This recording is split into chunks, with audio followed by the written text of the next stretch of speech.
My answer is what I have said. First, the strategic plan provides a focus. Yep. And that focus should be on the nuts and bolts at this point in time, which are the hiring, recruitment, retention, and evaluation especially. That's what I think we can focus on. And you're right. The state may come down if nobody argues against it with directives. But as I said in my closing statement, I think your job and our job is to do as best we can to persuade our local legislators and the leadership and the others at the state level that you can't do it that way.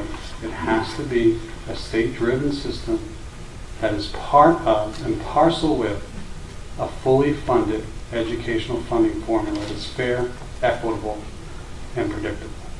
Well, the formula is coming up. Unfortunately, the funding formula is coming. I hope so. I don't think, we don't know, it's a separate subject, but we might take these words back. I hope so, because it might not be, I hope so for Tiverton, but we will see.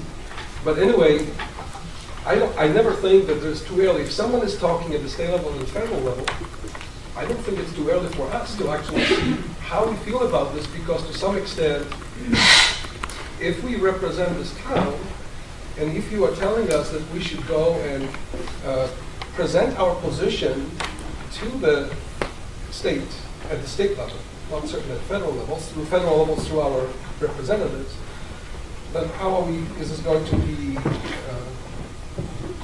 Mrs. Herman's position, my position?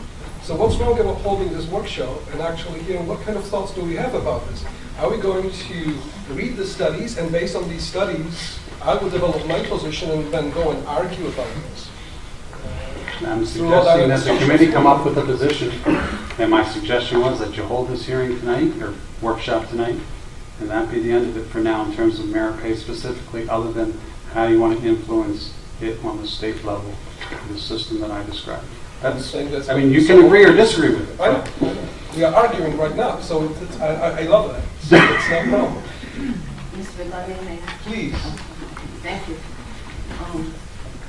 This is a very controversial issue. It's nothing new. It started in the 1920s, talking about merit pay. When I was appointed as a teacher in 1968, I made $6,000 and 500 extra because of going where I taught. Okay. Now, if they had based what I did on a test, I never would have gotten a penny. They based it on our evaluations, we would get more than enough. So we know, I think we all agree, it can't be based on a test. There are some overarching guiding principles to all this research. You hear Texas, and, Arkansas, and you read it all. Wall Street Journal says Denver's a bust now. So, but like everybody said, this is Tiverton, and we want to be one of the best. We don't want that. Now, one of the other things is in Minnesota, Governor Tim Pointy said that the union leaders help develop. They have to be partners in this. It's not a top-down thing, because this is what he said. As a Republican governor, I could say, thou shalt do this, and the unions would say, thou shalt go jump in the lake. But Pointy said, here, they partner with us. It's all about partnering with the community, partnering with our teachers, and first of all, Tiverton is not against merit pay. We already have it. The administrators have merit pay. Voted in a contract by us, debated as to what it would be, how much you would get for how each school did, if you get it, if they were commended, or if they were high performing, or if they were moderately performing, would you not, reward someone for that. It was a debate, and we agreed on the parameters, and they get merit pay. The teachers used to get merit pay a few years ago. Depending on outcome, they got merit pay. So Tiverton is not against merit pay. This isn't something new. But I think we all come here together, we all look at all these studies, and we have to figure out how we can make Tiverton the best right now and survive. As they said last year, we only asked for what we asked for, and the answer was no. Based on some things that we won't go into that. But I think that the evaluation tool is the beginning of this, a multi-dimensional evaluation tool for the teachers, and then who will get merit pay maybe can fit into that.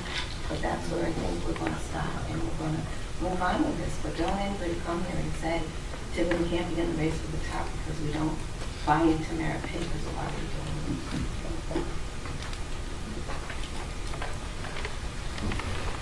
Mike, thank you. You're welcome. Thank you. That's all I'm saying.